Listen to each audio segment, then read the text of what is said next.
Dalawang lalaking nabigo sa pagnanakaw ng motorsiklong nanloob na lang ng isang condominium unit. Nakatutok si Cesar Apolinario, exclusive. Madaling araw nang pasukin ng dalawang lalaking ito ang isang compound sa Barangay Bagbag, Quezon City. Palingon-lingon ang mga sospek na nakilalang sina Augusto Bufe at Ryan Moreno. Lumapit sila sa nakaparadang motorsiklo saka kinalikot ito. Mabuti na lang, may lock feature ang motorsiklo kaya bigo ang mga sospek. Wala silang makuha sa motor. Pagpasok pa lang nila, tumitingin-tingin na sila sa mga sa bahay-bahay kung ano yung pwede nilang makuha. Dahil sawi, muling nang hunting ng sunod na target ang mga sospek.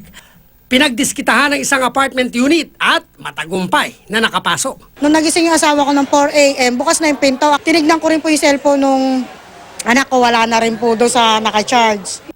Maya-maya, makikitang nagtatakbo na palabas ang mga sospek. Sa tulong ng barangay na dakip ang mga sospek at na-recover sa kanila ang dalawang cellphone na ninakaw. Talamak na talaga silang magnanakaw dun sa lugar.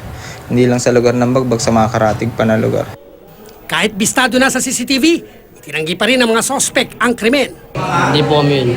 Iba po. Marami rin po kasi dumadayo sa lugar na yun eh. Bukod sa robbery, kakasuhan ng dalawa ng reklamong frustrated carnapping. Cesar Apolinario, nakatutok, 24 oras.